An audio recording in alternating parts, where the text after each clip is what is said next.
రాజస్థాన్లో నాడు వెలుగు చూసిన అజ్మీర్ వ్యవహారానికి సంబంధించి కీలకమైనటువంటి అడుగులు పడ్డాయి.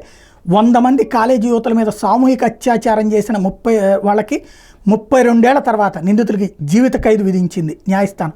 1992లో రాజస్థాన్లో వెలుగు చూసినటువంటిది ఈ సెక్స్ స్కాండల్ అప్పట్లో దేశం మొత్తం కుదిపేసింది. అజ్మీర్లోని కాలేజీ యువతుల లక్ష్యంగా కొందరు వ్యక్తులు చేసిన అకృత్యాలు బయటకు రావడంతో ఈ సెక్స్ స్కాండల్ వెలుగులోకి వచ్చింది. 100 మందికి పైగా కాలేజీ అమ్మాయిలను సామూహిక అత్యాచారం చేసి వారి నగ్న ఫోటోల్ని వైరల్ చేశారు. ఈ క్రమంలోనే వాళ్ళని బెదిరించి మరికొంతమంది అమ్మాయిలను తీసుకొచ్చేలా బ్లాక్మెయిల్ చేశారు.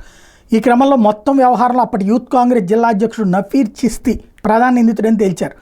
మొత్తం 18 మంది నిందితులు ఉంటే అందులో 9 మందికి ఇప్పటికే శిక్షలు ఖరారైతే ఒకళ్ళు ఆత్మహత్య చేసుకున్నాడు, మరో వ్యక్తి పరారీలో ఉన్నాడు, ఇంకొక వ్యక్తి మీద ప్రత్యేక విచారణ కొనసాగుతుంది. ఇక మిగిలిన 6 వ్యక్తులకి జీవిత ఖైదు విధిస్తూ తాజాగా ప్రత్యేక కోర్టు సంచలన ఉత్తర్వులు ఇచ్చింది.